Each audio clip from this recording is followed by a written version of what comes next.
आज की इस वीडियो में मैं आपको सिखाऊंगा एमएस वर्ड के पेज लेआउट टैब के बारे में। चलिए सबसे पहले हम आपको मार्जिन सिखाते हैं।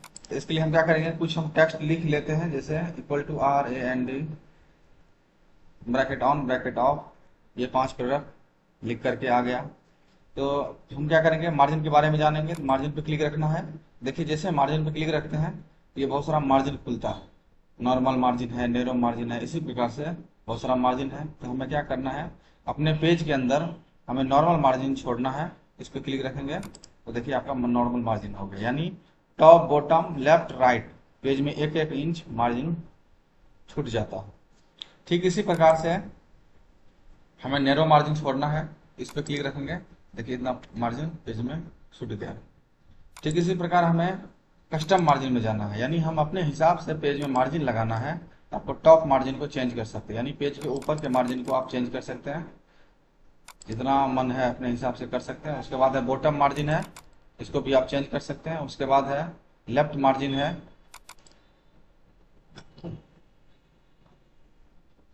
उसके बाद राइट मार्जिन है, आप अपने हिसाब से इसे छोड़ सकते हैं मार्जिन को। उसके बाद है गटर मार्जिन। गटर का मतलब होता है कि पेज में जो हम नथी करने का जगह छोड़ते हैं, यानी बाइंडिंग करने का जो जगह छोड़ते हैं, उसे हम गटर मार्जिन कहते हैं। जैसे उसके बाद है गटर पोजीशन। ठीक इसी प्रकार गटर पोजीशन यानी पेज में जो हम नथी करते हैं तो वो लेफ्ट साइड करना है या टॉप में करना है, ये पेज के ऊपर भाग करना है, ये हमें राइट साइड करना है। जिस भाग में हमें करना है उसको हम इस तरह से सिलेक्ट रखेंगे। उसके बाद हम ओके करेंगे। देखिए आपका मार्जिन इस प्रकार से लग करके आ गया। फिर ओरिएंटेशन में जाएंगे। ओरिएंटेशन का मतलब होता है पेज ऐसे आपका लंबाई में दिखेगा। जैसे हम लैंडस्केप करेंगे, पेज का चौड़ाई देखिए बढ़ गया।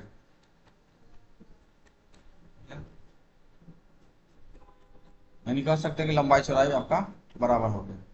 फिर हम पोर्ट्रेट करेंगे तो आपका क्या होता है कि चौड़ाई घट जाता है, लंबाई सेम रहता है, जैसे था पहले वैसे। ठीक इसी प्रकार साइज में जाएंगे। पेज का साइज हमें लगाना है तो क्या करेंगे, हम A4 साइज लगा लेंगे। और उसके बाद हमें जो भी इसमें टाइप करना है या लिखना हो अपने हिसाब से आप इसे लिख सकते हैं। उसके बाद कॉलम है। कॉलम का मतलब क्या होता है, एक बार देख लीजिए। कॉलम का मतलब होता है कि अभी ये लिखा हुआ है सिंगल, यानी 1 कॉलम में। 2 कॉलम करेंगे तो ये देखिए लिखा हुआ आपका 2 भाग में बट गया। ठीक इसी प्रकार 3 करेंगे तो 3 भाग में बट जाएगा, लिखा हुआ आपका 3 कॉलम में देखिए आ गया। और हमें अपने हिसाब से कस्टमाइज करना है तो ये मोर कॉलम में जाएंगे। अभी 3 कॉलम्स है तो आपको यहाँ से 5, 6, 7 मतलब जो भी देना हो अपने हिसाब से है। इस तरह से लिखा हुआ को 7 कॉलम में देखिए बट गया। फिर हमें 1 कॉलम में लाना है तो इस प्रकार से हम 1 पे क्लिक रखेंगे तो आपका 1 कॉलम में ये आ गया।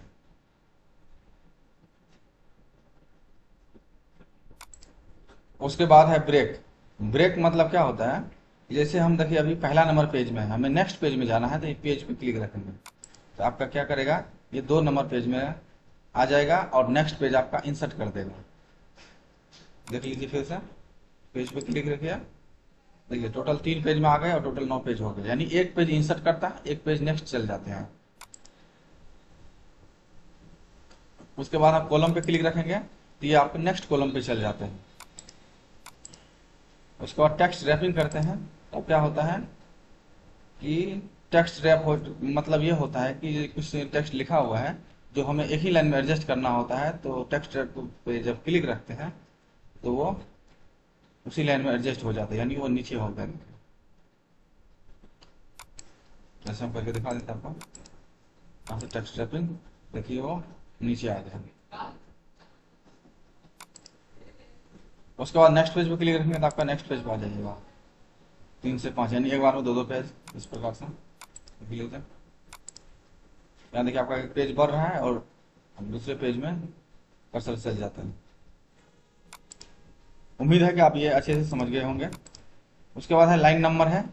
आप अपने डॉक्यूमेंट में लाइन नंबर लगाना है, जैसे कितना लिखा हुआ वो हमें दिखाना है तो कंट्रोल S ऑल सेलेक्ट कर लीजिए और कंटिन्यू करिए। आपका देखिए टोटल लाइन नंबर लग गया। इस प्रकार से आपका लाइन नंबर आपके डॉक्यूमेंट में लग करके आ जाएगा।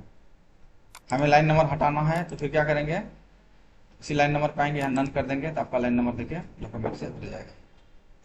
उसके बाद है हाइफन है। हाइफन का मतलब होता है, हाइफन पहले से लगा हुआ ही है, हम इसको नन करके फिर से लगा के दिखाते हैं। तो हम फिर क्या करते हैं, हाइफन लगाना है, उससे ऑटोमेटिक करना है। तो आपका हाइफन लग करके आ गया। इसका मतलब ये होता है कि देखिए आपको यहाँ से पेज का साइज, फॉन्ट का साइज थोड़ा बढ़ाते हैं।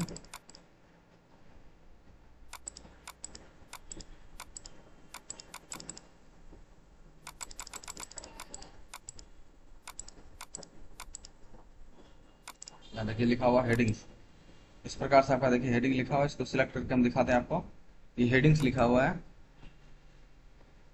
ये हेडिंग्स क्या हुआ कि देखिए एक लाइन में एडजस्ट नहीं हुआ, तो फिर डैश दे करके ये दूसरे लाइन में से एडजस्ट कर दिए।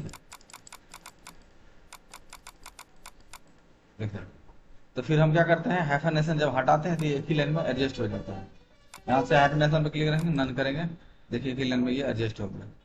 इसी को बोलते हैं हाइफनेशन, हाइफन। उसके बाद है आपका पैराग्राफ ग्रुप। पैराग्राफ ग्रुप में सबसे पहले है इंडेंट। इंडेंट का मतलब होता है कि पेज में चारों साइड से चौथाई छोड़ा हुआ रहता है, उसी चौथाई के बीच में जब टेक्स्ट को बढ़ाते घटाते हैं तो उसी को इंडेंट कहते हैं। अभी देखिए चौथाई इस साइड से भी, राइट साइड से भी छोड़ा हुआ है, इसी के बीच में टेक्स्ट देखिए बढ़ रहा है और घट रहा है। फिर हमें राइट साइड ले जाना है, तो इस प्रकार से देखिए राइट साइड से हम बढ़ा सकते हैं और घटा सकते हैं। फिर वन टाइप कर देते हैं लेफ्ट साइड से, फिर यहाँ से भी वन कर देते हैं, यानी दोनों लेफ्ट राइट दोनों साइड से बराबर कर देते हैं। इसका वन साइड है ये, फिर इसमें दूसरा पेज में 0 0 है, लेफ्ट इंडेंट और राइट इंडेंट। फिर आपका स्पेसिंग है, यानी पैराग्राफ स्पेसिंग। दो पैराग्राफ के बीच की दूरी को बढ़ाना या घटाना हो, अपने हिसाब से आप देखें इस तरह से बढ़ा सकते हैं और घटा सकते हैं। फिर आपका है अरेंज ग्रुप है। यह अरेंज ग्रुप आपका इंसर्ट टैब में भी है। जब हम कोई भी पिक्चर शेप इंसर्ट करते थे प्रकार से हम इस प्रकार से हम पोजीशन ये सब हम सीखते थे इसके अंदर। देखिए फिर से हम आपको बता रहे हैं अरेंज ग्रुप। अरेंज ग्रुप में सबसे पहले है पोजीशन। इस पोजीशन का मतलब होता है कि पिक्चर को एक स्थान से दूसरे स्थान हमें देना है, तो इस प्रकार से हम दे सकते हैं। देखिए आपका स्थान चेंज हो गया पिक्चर का। उसके बाद रैप टेक्स्ट है। यदि आपका पिक्चर मूव नहीं होता है एक स्थान से दूसरे स्थान, तो आप रैप टेक्स्ट में जाएंगे, यहाँ से टाइट करेंगे तो एक स्थान से दूसरे स्थान मूव भी हो जाएगा।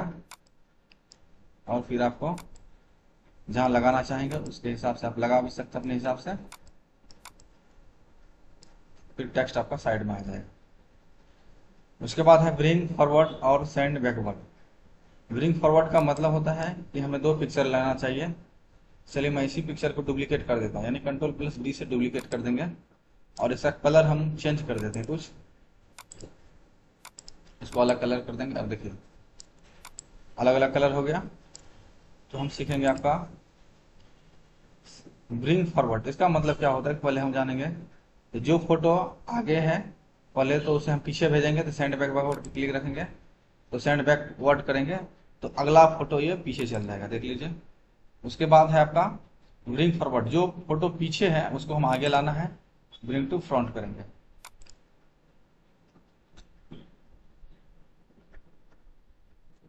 ठीक है, इसी प्रकार हमें फिर आगे फोटो को पीछे भेजना है, तो इस प्रकार से हम भेज सकते हैं। टेक्स्ट बिहाइंड करेंगे, आपका फोटो जो होता है टेक्स्ट के पीछे चल जाता है। दिखा देते हैं आपको।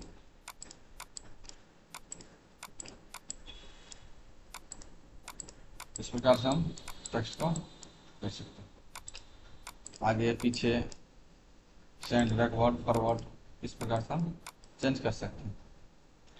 उसके बाद है सिलेक्शन पेन। सिलेक्शन पेन पे जैसे जाते हैं तो हम अपने डॉक्यूमेंट के अंदर में टोटल कितना पिक्चर लिए हुए हैं ये आपको दर्शाता है। जैसे पिक्चर 1, फिर पिक्चर 1, इस पर क्लिक रखेंगे तो आ गया, यानी एक ही पिक्चर का हम डुप्लीकेट किए थे। ये आँख का सिंबल है, इस आँख के सिंबल पे क्लिक रखेंगे पिक्चर हाइड हो जाएगा, फिर इस पर क्लिक रखेंगे तो अनहाइड हो जाएगा, इस प्रकार से। उसके बाद है अलाइन है। अलाइन हमें अपने पिक्चर को सेंटर में देना है, तो इस प्रकार से सेंटर लगा सकते हैं। टॉप में लगाना है तो टॉप में चल गया, देखिए पेज के ऊपर भाग गया ना, इसी पेज के टॉप में।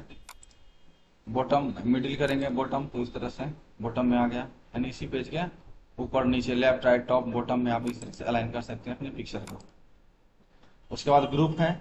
ग्रुप करने के लिए हमें क्या करेंगे, दोनों ऑब्जेक्ट को यानी दोनों फोटो को सिलेक्ट रखना पड़ेगा।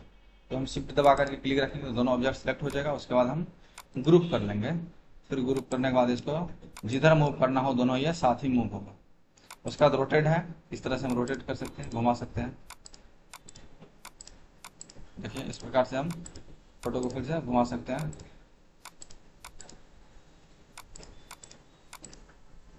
फिर जैसे था वैसे हम फोटो को अनग्रुप करना है, तो ऐसे यहाँ से अनग्रुप कर लेंगे।